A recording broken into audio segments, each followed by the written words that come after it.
Isa na natin. Palalambutin na natin tong baga.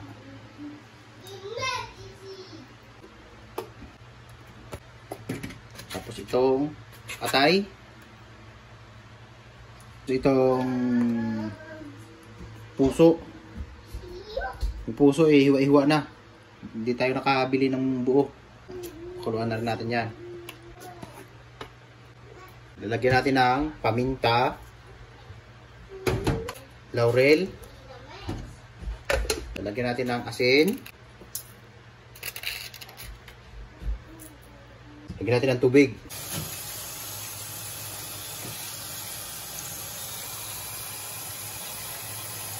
Ating papakuluan.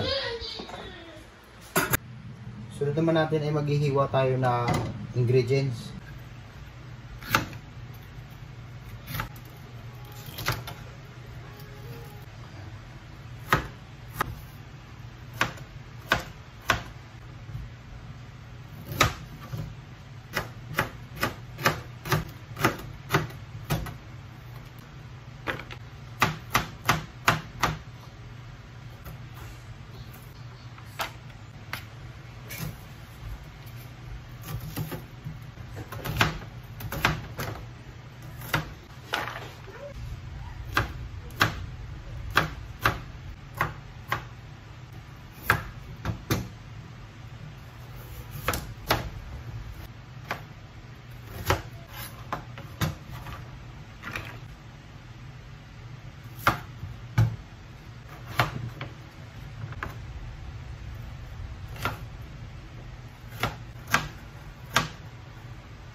Tatlo lang, yun yan.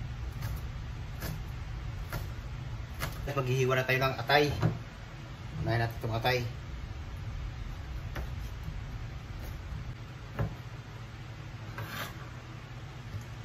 Ating hihiwain ang baga.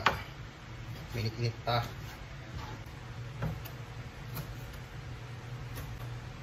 So magluluto na tayo.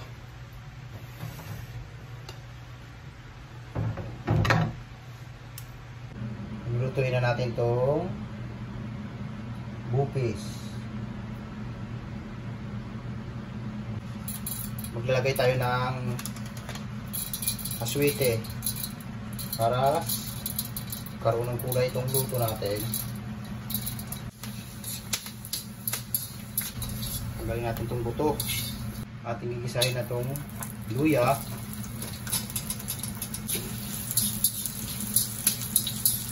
Lagyan natin itong bawang.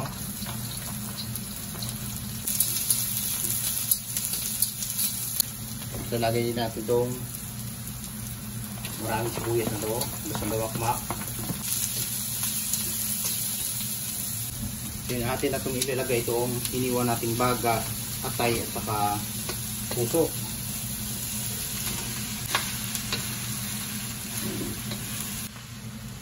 Lalagay tayo ng laurel, paminta,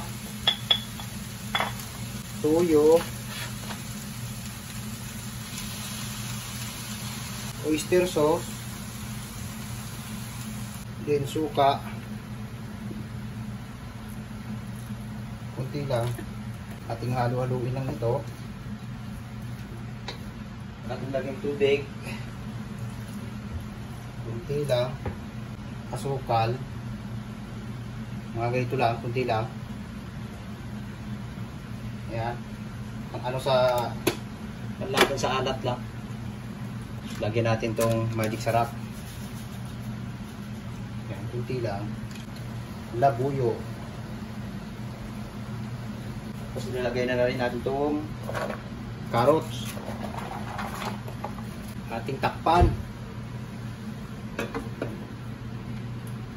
Tapos nilagay na natin tong bell pepper at saka yung siling green.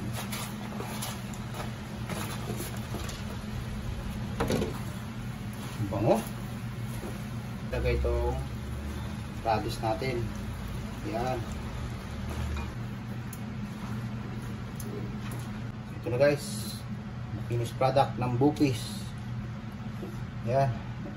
Kainan na. Ito na po ang bupis aking niluto. Ayan na po ang malakasan.